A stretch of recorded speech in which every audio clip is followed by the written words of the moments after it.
Hey, welcome back to another edition of Team Tim Live on Friday. Oh, look, Mark's already jumping in the comments. Hey, Mark, good to see you. So, kind of a weird, rainy, but extremely sunny, humid day here in New Hampshire. So, how are things? Oh, wait a minute, Jesse, what are you doing here? You're supposed to be on vacation. Well, we were talking in the green room just now, and I said it's kind of a secret day. We like to come back a day early from vacation, but I guess secret's out. Secret's out. But I'm still not checking my.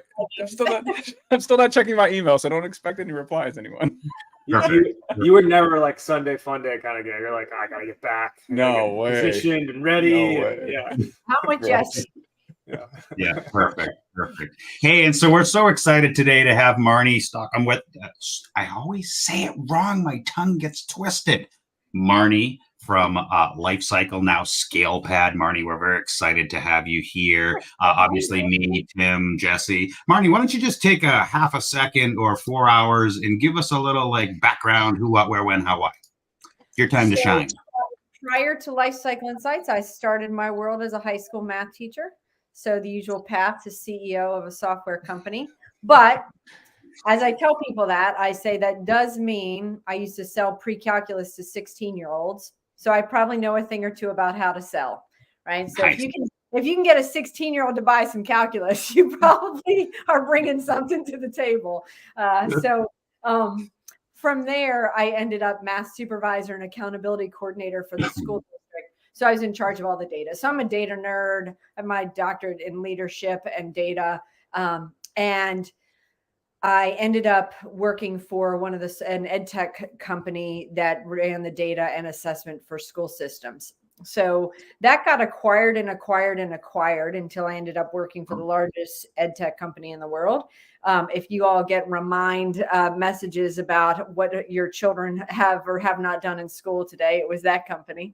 And in those acquisitions, we grew customer success, right? So we scaled a lot of processes around customer success and growing based on raving fans. So the developers and I wanted to, create a company of our own.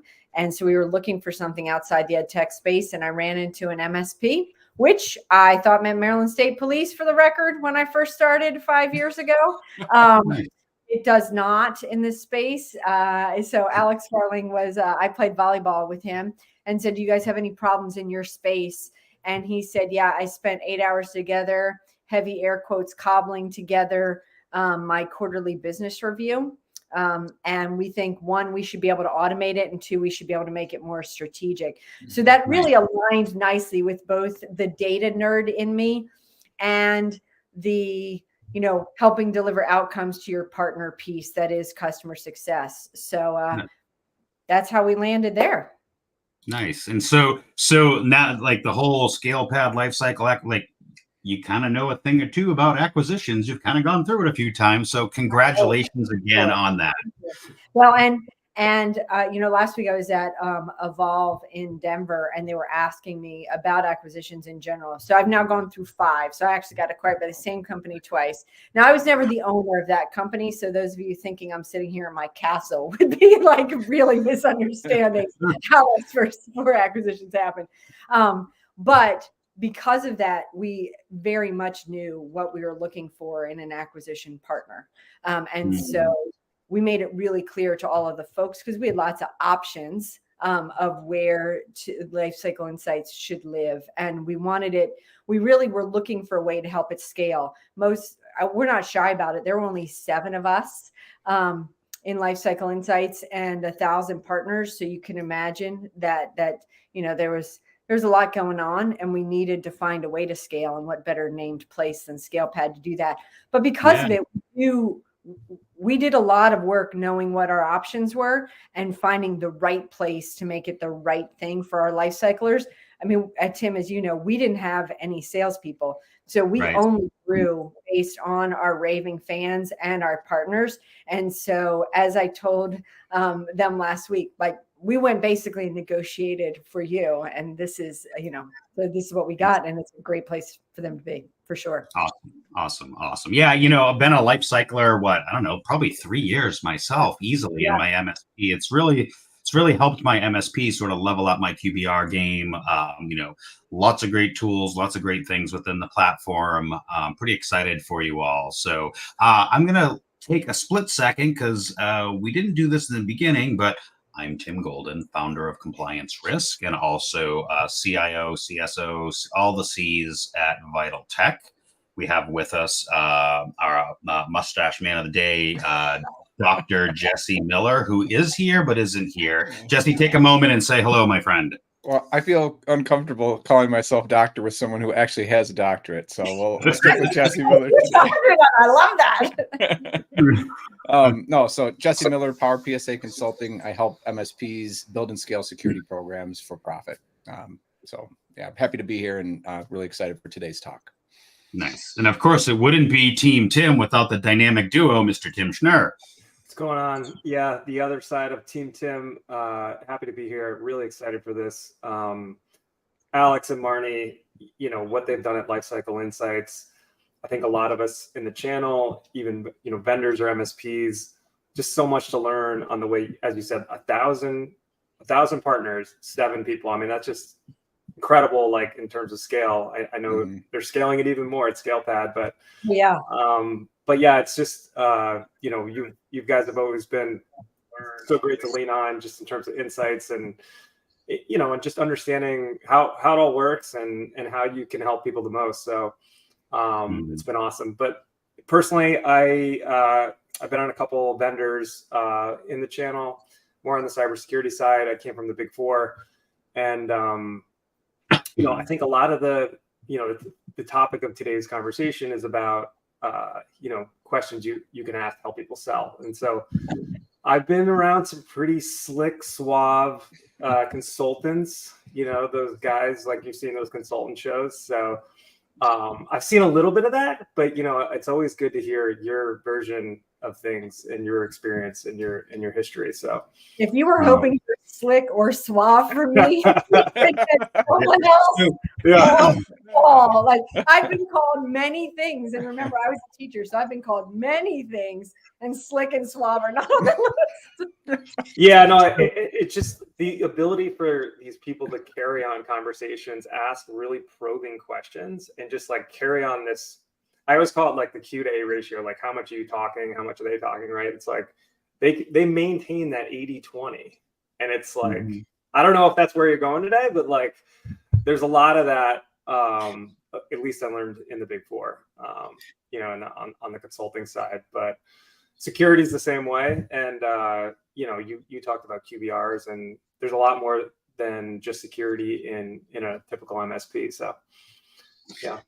So Marnie, answer me this. Today's topic is questions you ask your clients to help sell. But wait a minute, you didn't have any salespeople at Lifecycle. How'd that work? Yeah. So through education, right? So, I mean, that would be my full answer, especially when someone gets me nervous and says 80-20, because no one else would also accuse me of ever only being in the 20% category in any conversation I've ever had. So I'm pretty much striking out over here, but I still think I can bring some answers to the table. So it's all about education. Right? If you don't have salespeople, we didn't have cold callers, we didn't have any of that. So now I've talked to thousands of MSPs myself. We did a lot of presentations, wrote a couple books to help folks figure out where their pains were and help, solve the problem. I'm all about whether you use the official sales language of solution selling or find the pain, right?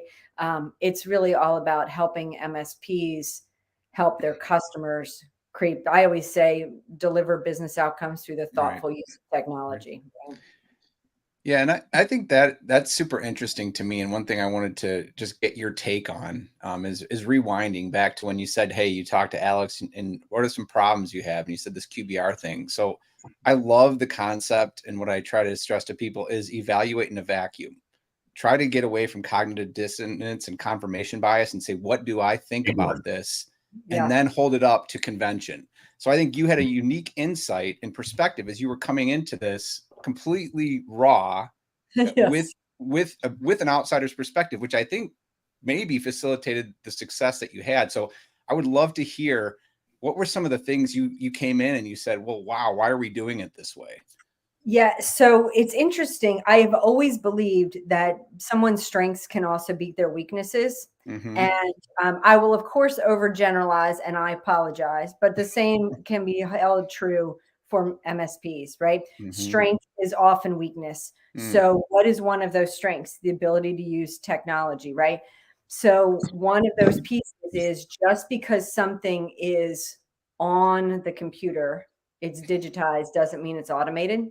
Right. And so one of the things that we found is, when we started asking about existing QBR processes and where do you keep information around asset lifecycle management, Right. where are you recording the stack of services that you're delivering to your clients on an Excel spreadsheet, right? And so people automatically think, and I can remember when I said this to Alex, I said, digital is not the same as automated. And he was like, oh yeah, okay. Like that's important, because they're not the same, right? Like digital is just presenting the same information to you kind of quickly that you could have in a notebook if you were a better filer than I was. But automated is when it gives you insights. So I think one of the things that in general we found was that the data, which Alex said, is disparate. And we talked to many folks other than Alex along the way, right? So it's in lots of different places. It's not aggregated in one spot. And we're not even sure it's accurate. So that was one thing for sure. And it's interesting the way you said, coming from sort of a third party perspective, we might find something different. I can take no credit for the actual product, right? I was not a coder, had nothing to do with that. And so our developers would come with us. So there were 4 co-founders. So 2 of our co-founders were 2 of our developers. And they also came to IT Nation with us when we launched, and then every year after. And it was fun for them to hear. I think people would say, how did you come up with this solution? It's so easy. It's easy to read, etc. And when they would say, well, we came from ed tech, they're like, of course, it wasn't from inside the space. It was from outside the space. Right. So making things simple in red, yellow, green, and taking the complex and the technology. Again, what is your strength? To talk tech. Yeah. What do your clients want to hear? Not tech. Right. And I think that's a key differentiator, right? So, and I think part of the reason why we're in this conversation today is we're all tech geeks. Like, we're all bytes and bits and ones and zeros and nerds and love to geek out on our tools, but throw the word sales in front of us and we kind of freak out. Throw the word, like Tim, you said 80-20, like, I have to actually talk to my customers at least 20% of the time. If you're happy at 9-10 on average, I'll get closer with you then. Yeah.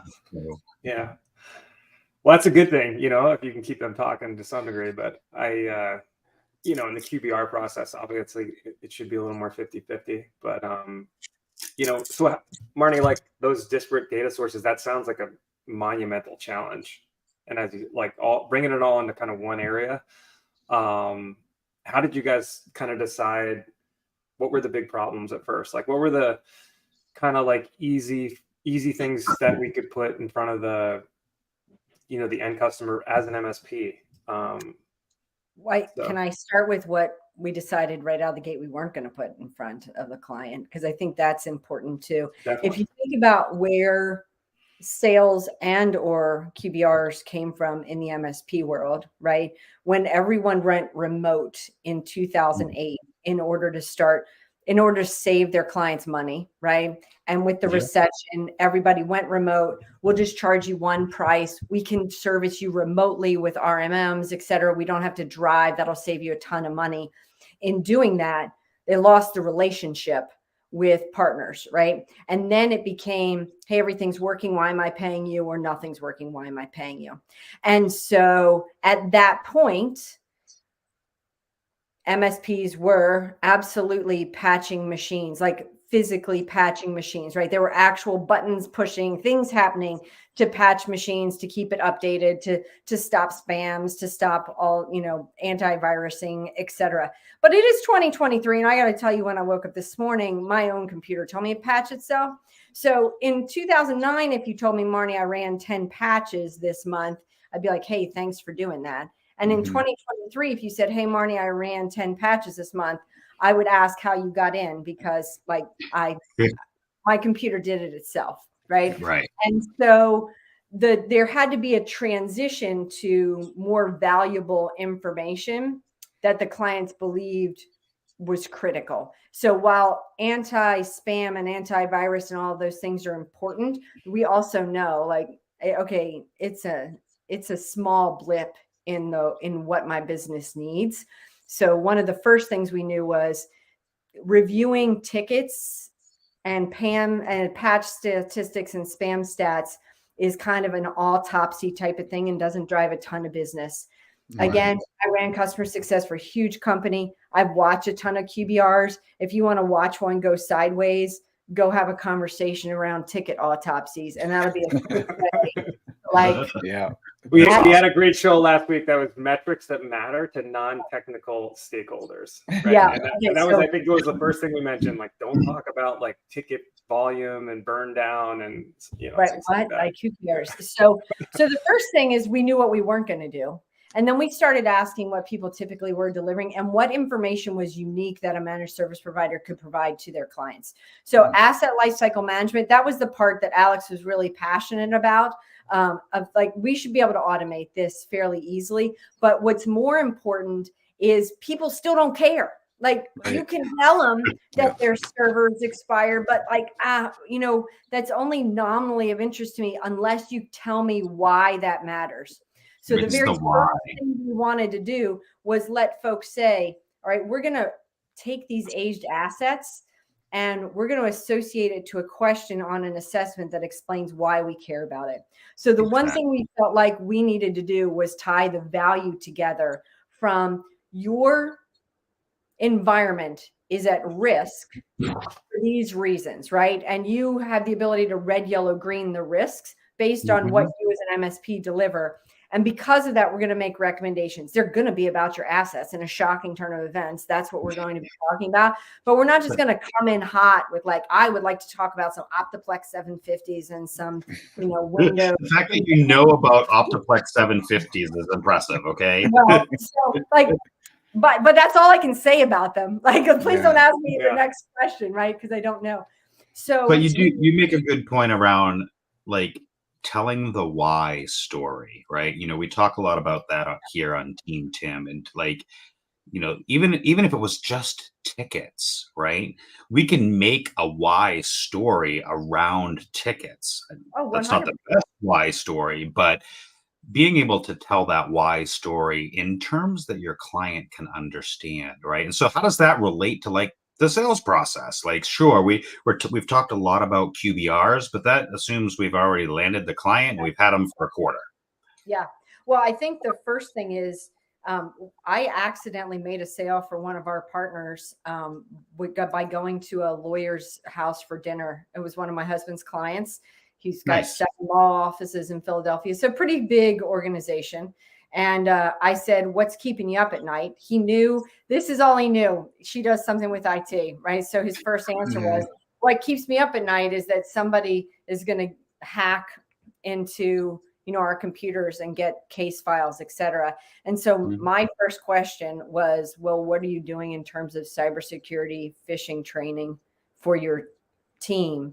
And he said, I don't know what you're talking about. I said, I seriously doubt that. You must have heard of one of these words, like breach secure now, no before. Like, I listed the biggies, and he said, no, none of those things. And I said, can I send you someone like tomorrow? It's Sunday.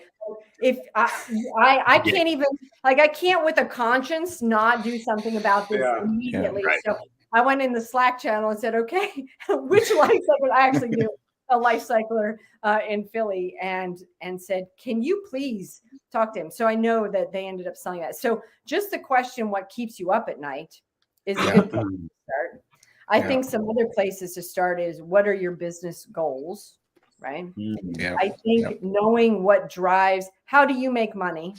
Yeah. How do you make money? I love that question, right? So we call it the revenue cycle, right? Like, what is the business's revenue cycle? What keeps the lights on, and what takes you on vacation, like Jesse this week, right? So having that revenue life cycle conversation, we actually have a process that we built up for our MSP to figure out what that is. And it's not just talking to the business owner, it's talking to the salespeople, the HR people, the widget manufacturer person, guy that sweeps the floor people, like making sure that we're including the appropriate parties of part of that conversation. Because you know what, like the CEO, I just want to make money and exit. Whereas the HR person, they have different business goals within the business. So, and they know where the sticking points are, right? And that's the important part, is where is the pain? So you're looking for the pain for one of my favorite questions to ask,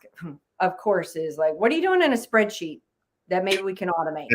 That's what are you still doing manually? Is there something, right? I'm sure you've asked the question, what button do you push 90 times a day that if we could get something else to push that button would save time? So that's kind of a biggie. Mark put in the chat, how much would it cost time and money if you let this pain continue, right? Yeah, that is a good one. Great. So, what are you doing in a manual what are processes are undefined? What are manual? What are digital? Because you have to work your way through that to then get to automation, which leads to transformation. The other thing, and a not so surprising turn of events for me, is data. Like, what data do you look at? Because sometimes the way they're collecting that. I've sat in, we're usually vendor neutral, but I've sat into one of Tim's cohorts talking about data flows. It's great. As you said, like, you get a ton of insight. Like, what data is important? How is it protected? Where does it reside? Who's it flowing to? Right. Like, what can you do better with it? So, like, as you said, data just starts opening up that conversation. Well, so if I'm metrics last week, right? That just feeds into those metrics, which again is driving their business. So we're all getting to that. Like, what is the goal of the business here, and how's the data influencing that? Right. So if I'm thinking about the selling part, right? So already closed the customer. They've been on for a quarter or 6 months or whatever. We're eyeball deep into ScalePad Lifecycle Insights, and we're delivering QBRs, and we're working it. That's really great for upsell and cross sell, right? Yeah, absolutely. Right. And I know in my MSP, like, that's like nailed my deal every time. And so when we build our MSP, our MSAs, they are a 1-year contract. However, every quarter we're like, we're going to do these 7 things, and here's the why story behind it. Oh, great. Now we sign a new contract that puts it another year out. So it's never actually a 1-year contract. It's a rolling quarterly. So, things that become 1 year actually turn into 2 or 3, because it's just so doing the QBRs as part of your MSP, having the why conversation, and then tying it back to your MSA and renegotiating every quarter puts it that further out. And I would say that the QBR process should be your sales process, because if your QBR process is all about delivering value on their business outcomes, that is what you should be talking about in the sales process. And if you show them that you're going to be a partner to help them deliver their outcomes, then that should feel very natural, right? You're asking problems, you're helping them solve them. So instead of being slick or suave, you can just give them something, right? Exactly. That it turns into the exact same process along the way. The other interesting part is you mentioned upsell and cross sell, but the other thing that whole conversation relates to is retention of clients as well. One of the new reports that we built in Lifecycle Insights is called Insights, but it allows folks to score their business reviews. And one of the things that, so we worked with some partners to define what those questions should be. And they had 4 questions that they felt like really made an impact. 1, were the right stakeholders in the room for a business review? I would say the same thing is true for sales. 2, Did they happen on the cadence you would expect them to happen? So not for original, but for QBR, absolutely. 3, did they accept your recommendations? And 4, did they increase their stack alignment, right, to more tier services? And what you just said, Tim, I think is really important, is one of our partners lost one of their clients.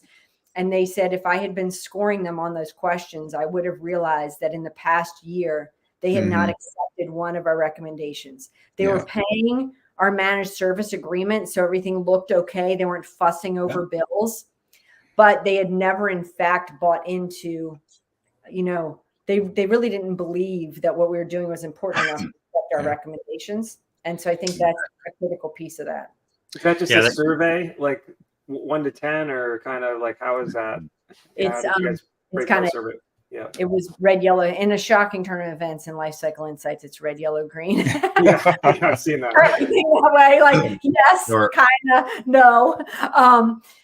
So it is. So those are the 4 questions that we put in there by default, but any MSP can edit their questions in that. So that's part of our customer success piece, is this is really how you build the customer success. So you can certainly create your own questions, but a lot of folks find when they go to do that autopsy after the fact, same thing with a sale.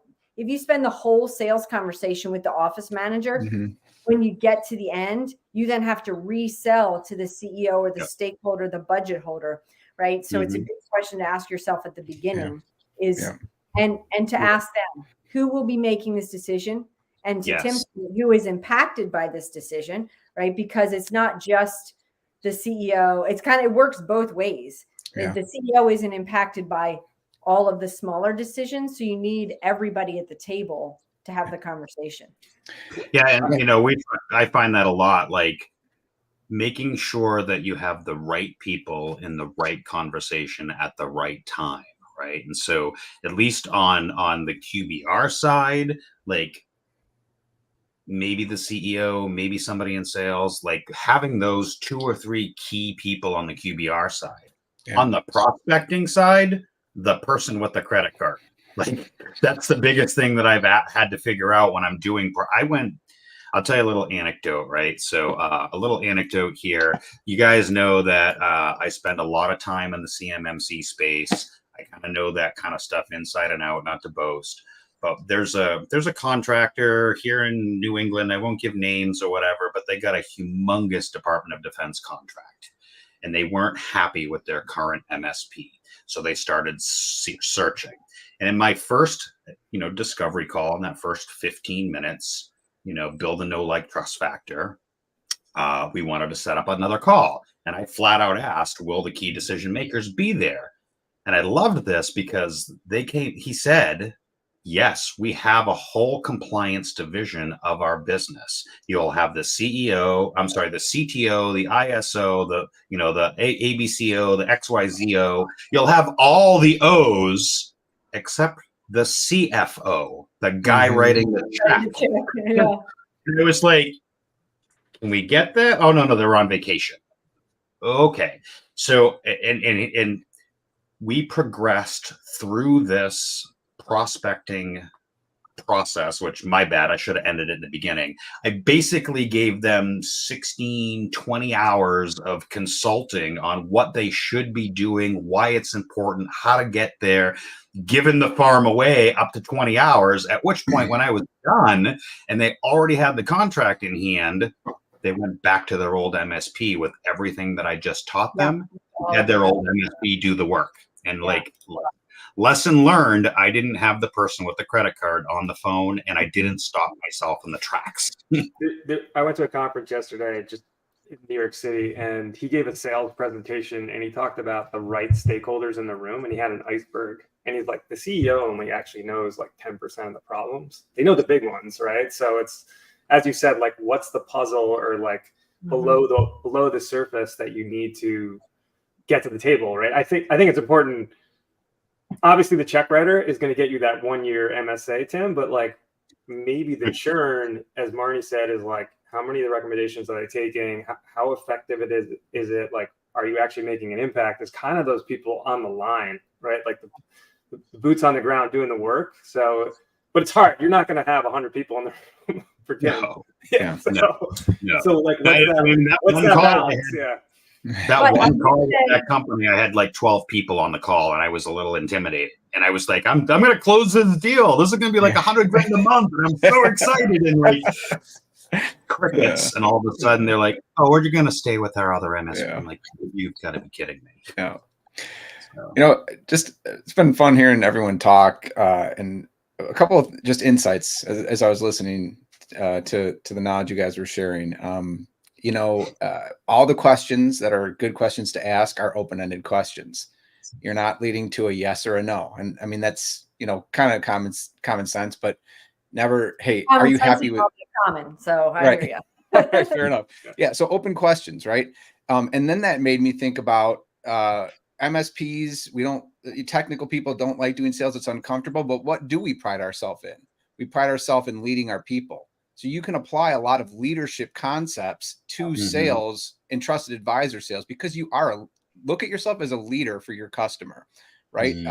Asking open-ended questions to your team to get them to open up about what's bothering them. Think about that and using that same technique with your customer, because you're trying to lead them to water and help them drink it, right? So I think those are some important maybe frames to keep in mind as you start to move towards that trusted advisor sale. And so yeah, appreciate all the wisdom that everyone shared to get me to that realization. good points there, Jesse. So So- I also wrote down a couple of like actual questions I include if you would like to. If you Awesome. would, I was just going to get to that. So Marnie, our amazing facilitator, my job is done here. I'm just going to sit back and let you all run the show. So I mentioned the first one, which was what keeps you up at night, right? That's a good like story starter question to start things off. I always ask about their strategic plan or their goals, which we mentioned, but sometimes folks don't know how to, the business owner not necessarily going to jump right into that conversation if you haven't built the trust, which Tim mentioned earlier. One of the things I always like to do was to really research on the website what they claim they're doing, so that you could frame the questions around that. Oh, I see you are trying to become the gold standard dentist in the area. What differentiates you, right? When you start asking the differentiators, you start seeing what their core values are. You know, you mentioned leadership. The way they lead their company is telling also into how they like to have communication done, what their goals are, et cetera. So any of that insight that you can grab from their website, I think is really important to be able to push the needle on the conversation. If you find out they're growing through acquisition, right? You've seen they've got multiple offices, right? Well, how are you ensuring that everything is standardized across all of your, all of your offices as you grow? One of the VCIO for a large MSP that's a lifecycle partner, she let me share one of her recommendations that she made to a client. So her client's goal was to grow through acquisition. And she made the project for herself that she was going to create documentation around standardization of technology and best practices, which meant that every time they acquired someone new, she had been basically pre-approved to rip and replace and standardize all the technology and processes. Nice. So that, right. I mean, if you can start with your goal in mind where the conclusion is you can just send the check here, smart way to do it, A few other questions. What is your exit plan? Right. If you haven't talked to a CEO about an exit strategy, then first, or matrition, right? Contract in jeopardy, right? And so I think there's some interesting things that can be learned there. Are you trying to grow your business? Do you think you may be closing an office, right? Are you trying to cut headcount? Are you increasing headcount? How is IT saving you time, making you money, protecting the company? And more of a QBR world, we have how are you currently budgeting for technology? A lot of folks don't budget for technology. And I spent a good bit of my life cycle time talking to MSPs about how they are the only ones equipped to provide a full technology budget for partners. So Right. one of our life cyclers would actually collect contracts from prospects. Now he would make sure it was a right fit contract, because to Tim's point, you could spend 16 to 20 hours doing this. So you've got to make sure they're right fit. But he would collect all of the technology contracts. So this is including line of business applications, phone services, ISP providers, right? That not coming necessarily from the MSP. And he would then develop the full budget. It does a few things. One, it shows them how much technology is a part of their business as opposed to apart from their business, which is key. And then he actually found one company, they had 17 offices. And when they went with the pandemic remote, they bought 17 different VoIP services. So he was able to save them $3,000 a month, just consolidating on his. And this was for a prospect, right? Yeah. So that's a really good point, Marnie, right? So one of the things that I did in one of my previous lives or current lives or whatever was, like you said, not just collect all the contracts. Like, what's your ERP? What is your accounting system? And by the way, what is the start and end dates of these things? And what is just like very basic information? And one of the things that I did was they had like they had like 15 different contracts for copiers. So not only did they not have a standardized machine, but they had 15 different machines, all with different start dates and end dates and all of that.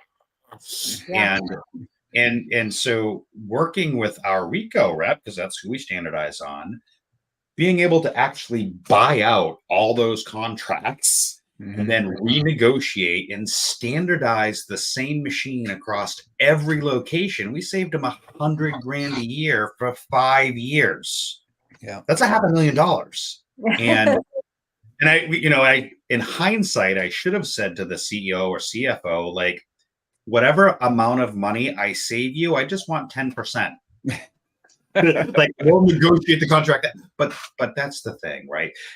Once you're in the business, once you're with your client and they're no longer a prospect, start poking into the other areas of the business. Now you'll get pushback. I got pushback. Like, why do you want to know about my postage meter in my Kalamazoo office? Yeah. Well, because you have 7 different types of postage meters, all pay, like, yes. So I've experienced both the pushback, like, I'm not telling you that, and the reward of saving them $500,000. Yeah. Yeah. I like and you're right, Tim. I think you come in to a prospect or a new client or a client you're trying to go deeper with, and you say, well, tell me about your pain points. They're immediately going to throw a wall up. So I like what Marnie said about asking them their goals. And I like to say, tell me about your organizational DNA. What makes you guys unique? Why do your customers love to do business with you?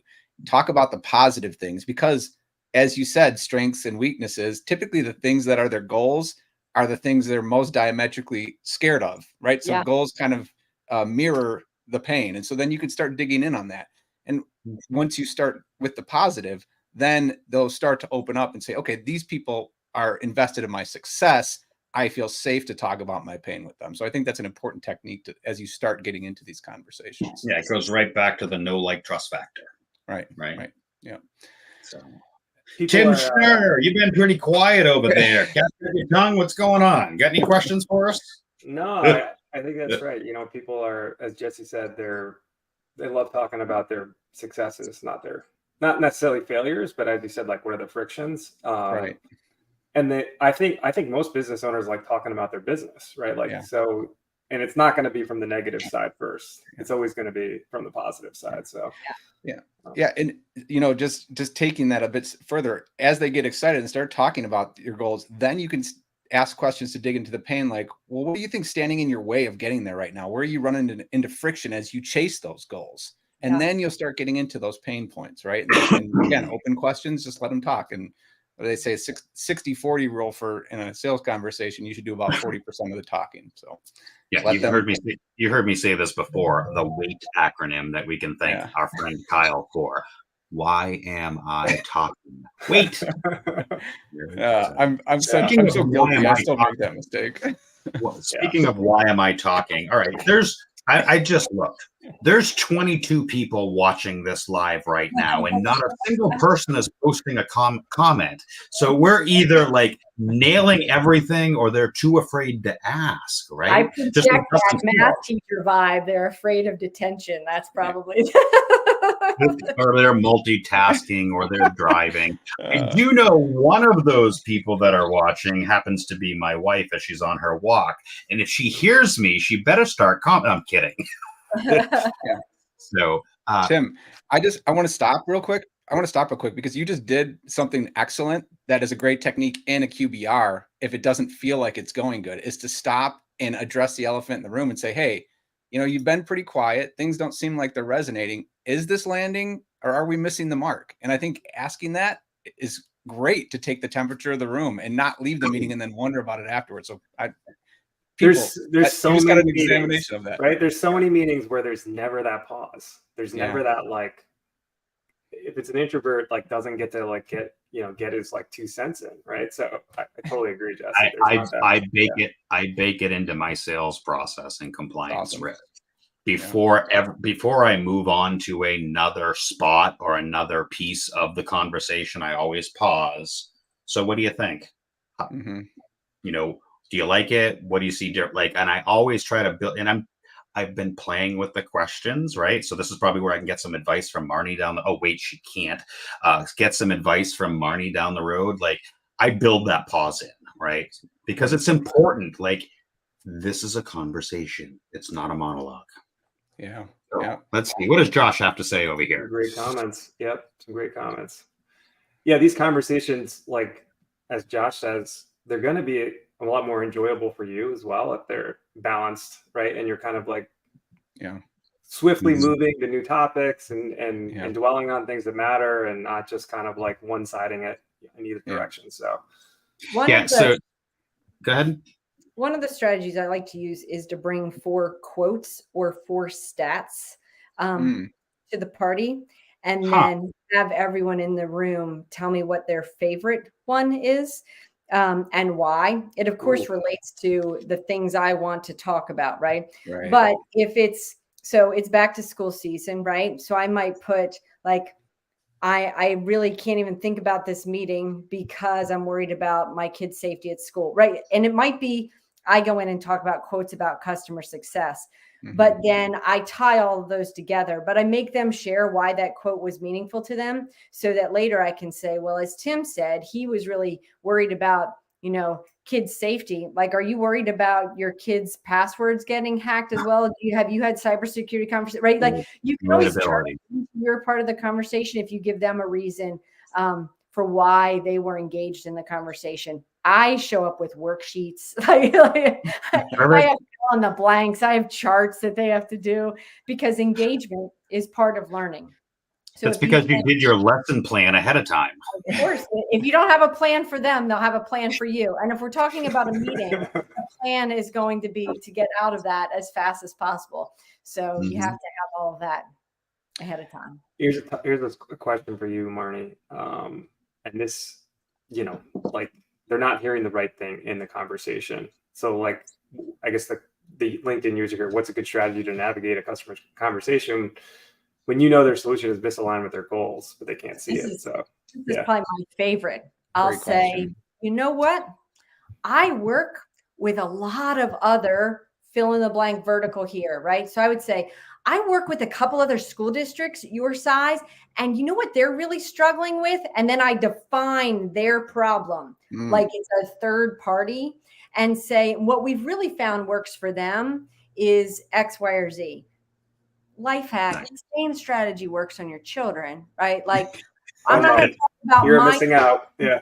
They're like, oh, did you hear so-and-so's kid is doing X, Y, or Z? I think that might cause them trouble for X, Y, or Z, right? So if you can deflect it, I've worked with some other companies that have this problem, and this was the solution. And like, these were the symptoms of that problem. So they should recognize in that misalignment, right? The question said they're misaligned with their goals. The problem is, if they keep doing that, they're not going to hit their goals because of X, Y, or Z. So you depersonalize it. Remember, someone in that room made the decision to do whatever it is they're currently doing. Right. So you Right. can't go in telling them it was a bad decision, or, oh, their current IT provider is, you know, X, Y, or Z. You can't, like, that doesn't build trust. It just, Right. you don't come in looking like a good guy at that point.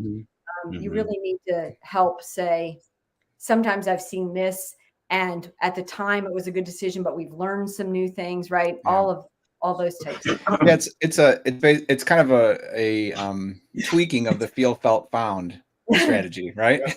You know, Exactly. So again, it's a great conversation where, oh my gosh, it's already 45 minutes in and I got 5,000 more things I want to say, right? So we talked about when they are a customer and approaching them with a QBR and a plan and helping them. We're into now a little bit about the, like, how do we get them as a customer, right? How do we bring them on? The questions that we can ask to help sell, right? I've seen a bunch of comments here so far about the fear, right? The fear of selling. And I think, you know, it was something really, I had to really struggle and wrestle with myself. And in order to try to, like, and I'm still not over it, to get over that fear is, number one, I am an IT professional. Like, I've been doing this for a zillion, like, I know what I'm talking about. But what I don't know is, how do I relate that to their business in talking the words that they use, right? And Marnie, you alluded to that a little bit earlier with, check out their website. Understand their business. You know, if your MSP does have a niche vertical, it's easier for you. But if you're one of the typical MSPs that's all over the map, then you really need to invest the time to understand that prospect. Well, the other piece is, frankly, I want my lawyer to know more about law than I do. So ask questions, right? I don't expect, I'm 100% confident I'm not bringing anything to the table for my dentist around dentistry, right? Yeah. But I'm also confident that I know some things they don't know. So Tim, next week, as you know, we're going to do bits and books about the book Getting Naked by Patrick Lencioni, which is about consulting, particularly when you're not an expert in the area you're consulting in. So I think it's really important to understand the questions asked. Tim said it before, right? If you're going to be 80-20, the only way you're going to get to 20% of the conversation and let them have 80 is if you ask some questions and let them, let them share with you the struggles, et cetera. So that's how you'll get some of that language. And then when they say MSP and 9 other acronyms, ask them what it meant. Like, there it is. So Marnie, you mentioned, I guess that's a good segue with 10 minutes left here. So, and we'll drop the link in chat as well. But yeah, we're, oh my God, I almost said it. My wife was listening. We're going to get naked with Marnie and a whole bunch of other people. I was going to ask about the Getting Naked, but yeah. When you Google it, I always say the book title with the author's name, so you're Googling it with the full information, so you're not safe. We'll also drop the link to the book in here as well, so you don't have to worry too much about it. Yeah, but Getting Naked at lunch or something, I think, when you post it. So we're very excited to launch this with part of MSP Media Network, Ray Orsini, a bunch of good friends, Kyle, rattle off all the names, doesn't matter, but we're really excited. So as business leaders, as MSP leaders, as those people out in front of all of this, like the Marnies, like the Rays, like the Kyles, you know, we wanted to kind of put together a way for us to kind of have a virtual book club, right? And it just so happens that Marnie's going to lead us through this first one. And this whole book, like, the title's Getting Naked and stuff. And I'm not going to give away all of the bits and pieces. I did have a little interesting conversation with Marnie about the style of the book, which does not work for me, but it might work for everybody else. But so that is, when is that again, Marnie? That's next Friday at noon. Yep. Is it Friday? 25th. It is. All right. So because I haven't, whatever. I have 7 different calendar invites that I probably set up for everybody because how I roll, but next Friday at noon, we're going to do this twice a month. Yeah. No, once a month. Once 2 a month. months for a single book. So we'll have 6 books in a year. Gotcha. All right. So I'm glad you have this written down because I would have screwed it all up. That's what MMN said. I know. So, How are we picking the books? How are you picking the books, I guess? So we have a voting link, and so we'll have the first couple, but then we're going to ask everybody else to vote so that everyone can participate. Because I feel like I'm paying attention all the time, and somebody this morning sent a list of 6 more, only 4 of which I hadn't heard of. So yeah, we're gonna let folks vote and be as democratic as we can be.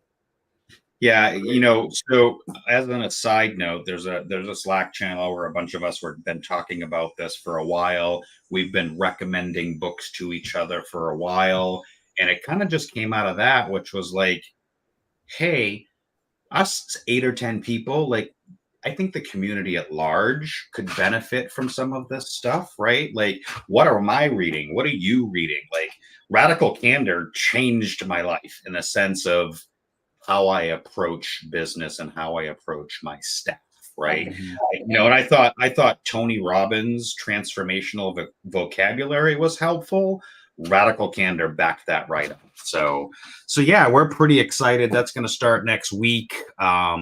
You can find it on Marnie's LinkedIn. I'll put it out there. I'm sure you'll see it bouncing all over the LinkedIn. Oh, wait, do we have? Love that. Love this comment by Jason. This is, I was thinking the same thing, and I'm glad that Jason put it there. It's if you are, so I really could never be a quota carrying human. I just can't sell for the sake of selling, but I can easily sell when I believe in the solution, right?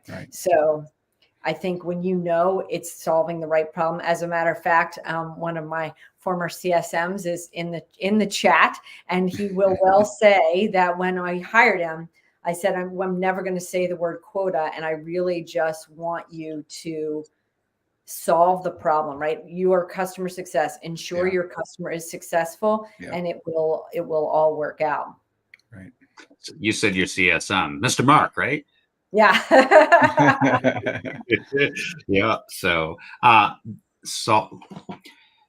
building that confidence was really hard, right? At least for me as an MSP, it was probably the single most important lesson that I had to learn in my entire technology career. And I learned it late, right?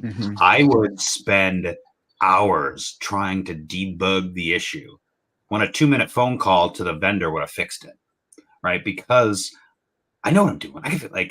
But then being able to get over that fear of myself and the fear of, I don't know what the hell I'm talking about most of the time, but being able to be honest with yourself is really hard for us as MSPs. Well, and that's probably not a bad place to start a conversation with a prospect either, just to bring it back to questions, right? Like the way to start conversations with prospects is, as intimidated as you are about them being a lawyer, a dentist, a contractor, something you don't know about, they are equally as intimidated by you knowing all of this smart stuff around technology. You all throw out 3-letter acronyms with numbers attached like nobody's business, right? And that's very intimidating to keep up with. So to be able to say, I was hoping we could have a conversation around your business. Fair warning, I won't know all of these terms, but I promise you this, I'm not going to talk about flux capacitors.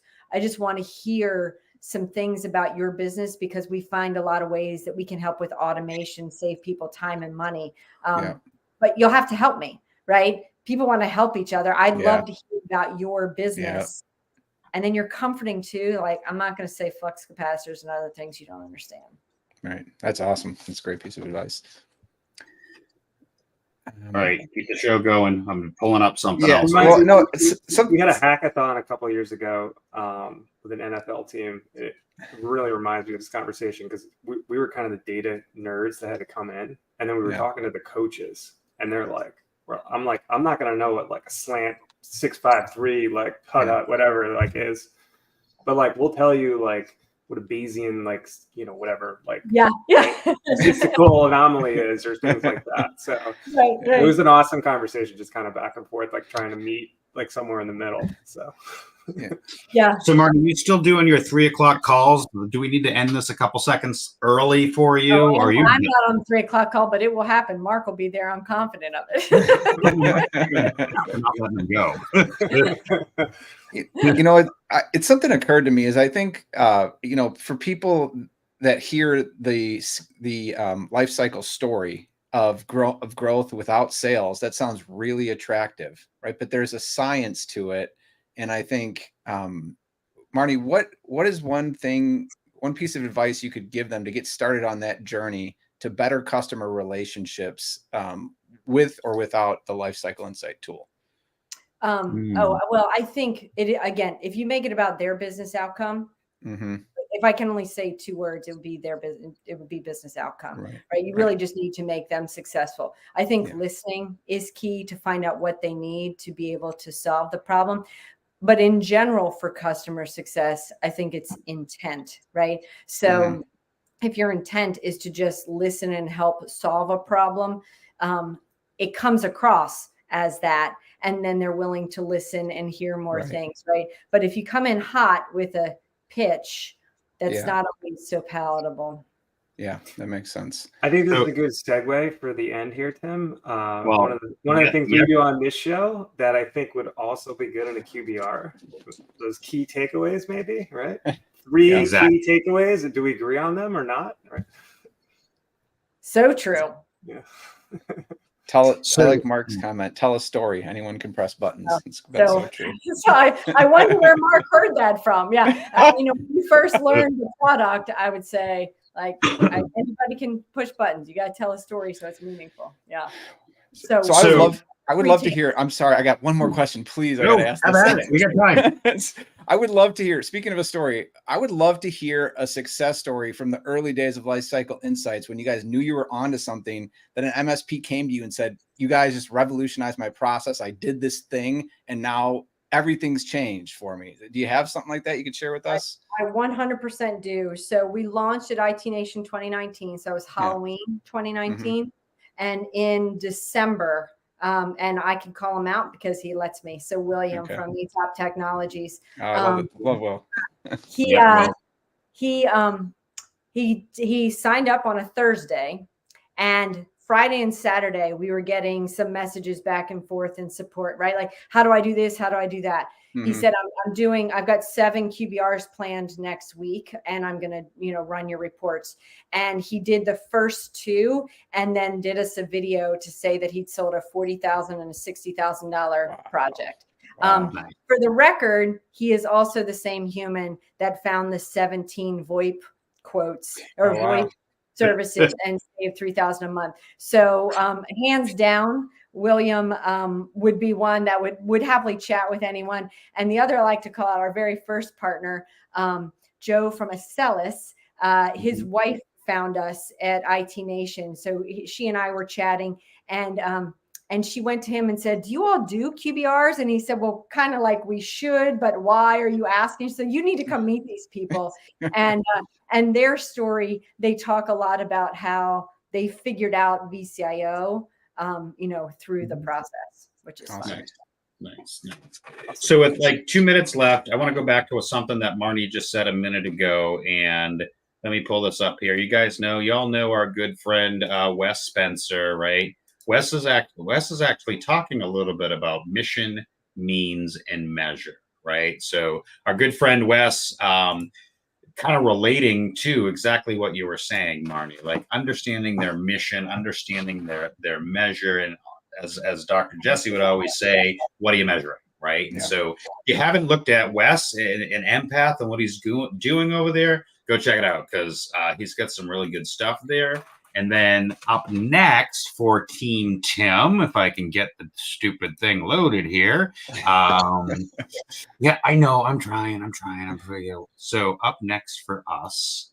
That's not next. There's actually next Friday's Eureka process. Did I get it wrong? Alan but that's 10 days out, Wes. So that's a special off the run episode. Ooh. For Wes, he deserves an offer. Just for us. He's got a tight schedule. So. Yeah, Wes has got a tight schedule, so we're doing a one-off with Wes. But let me pull up Alan. How did I miss Alan? Damn me. Boy. If there was a process in place for this. Oh, There is. I'm usually pretty good and on the shtick with this stuff, but I usually cue it up beforehand while we're talking, and then I have it like right there in our face. But yes, our good buddy Alan Edwards. And you know why I love this topic? Because he literally wrote the book on process, right?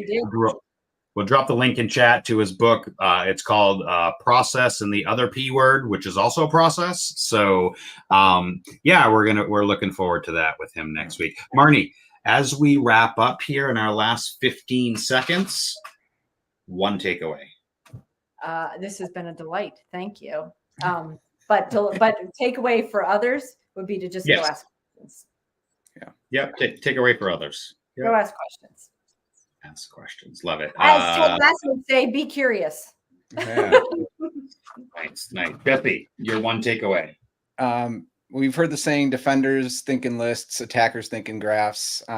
It's kind of the same for your MSP. You think in lists, your customer thinks in graphs. Their journey through your organization is a graph. And so understand that graph, understand their business outcomes, and seek to enable those.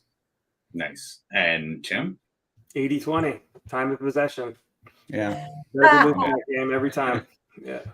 And as Mark says, be yourself. Don't be afraid to show nerdy when you need it or less nerdy when you don't.